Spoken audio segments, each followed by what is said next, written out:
Welcome to the studio. Today we're going to be making pop art prints using jelly plates. So come on in, let's get started.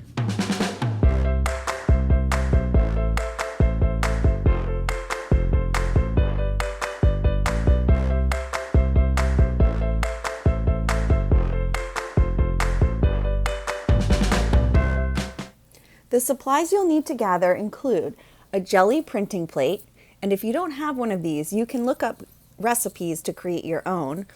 You'll need some neon paint. I used Crayola Premier Tempera paint, a brayer, which is a roller for applying your paint, some scissors, paper, various texture tools, and you can find objects around your house like plastic forks and toothbrushes to use, a black oil pastel, and some black paint.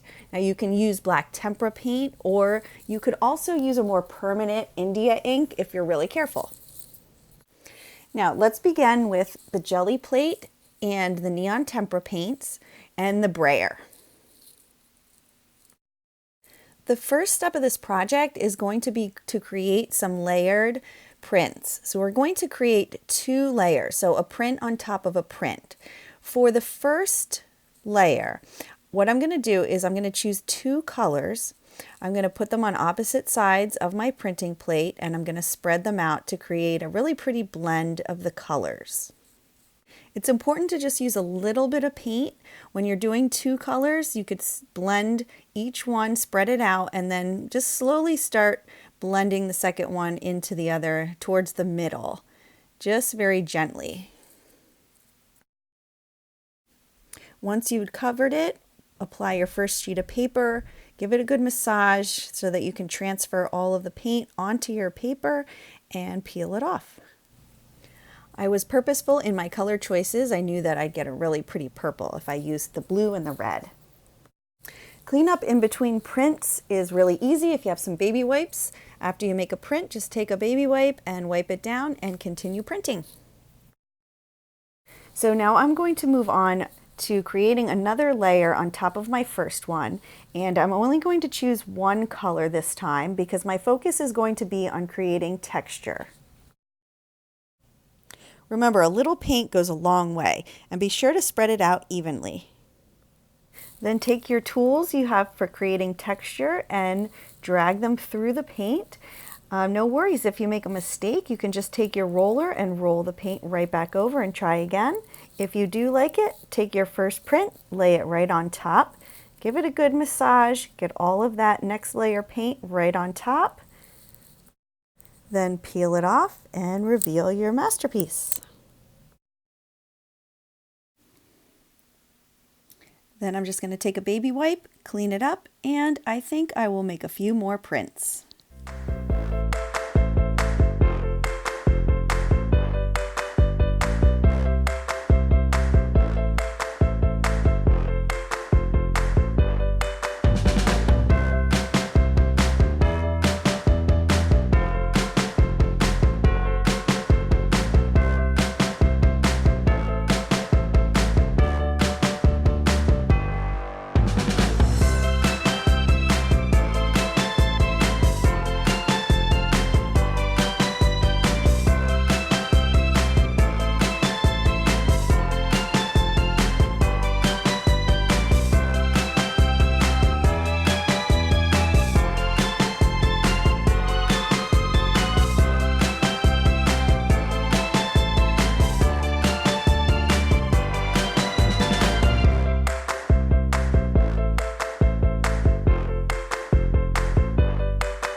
move on to the next step.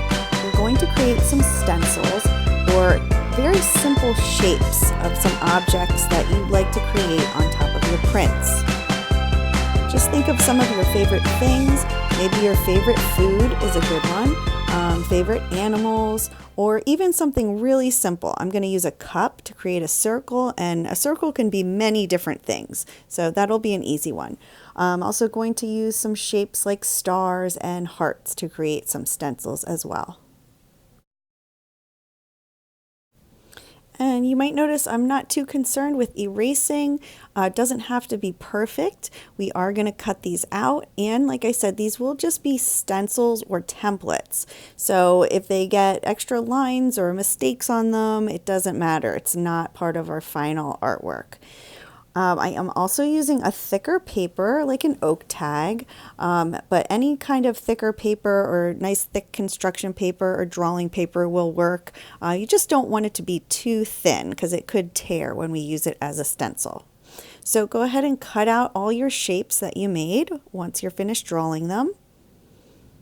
And then throw your scraps away and we're ready to move on.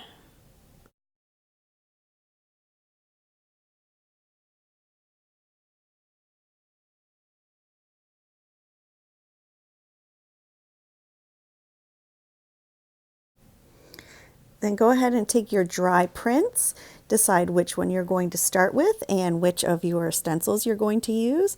I'm going to start with my ice cream cone. You'll also need to get your black oil pastel and a paper towel.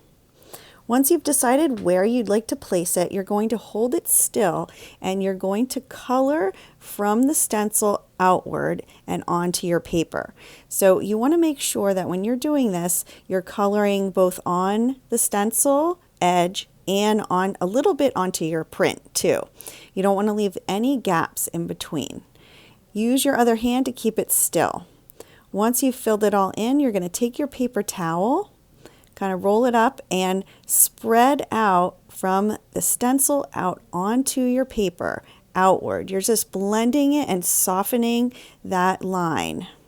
You can see the difference as I'm moving around. It gives it like a soft glow. Just be sure to keep it still with that other hand so none of the oil pastel gets underneath. And when you're finished, remove it. You should see like kind of looks like a silhouette. You can add details to your image if you'd like. I'm just going to add details for my cone, maybe a few sprinkles on my ice cream. And then I'm just going to move on to some of my other prints.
Now the last step is to create some splatters and texture or drips.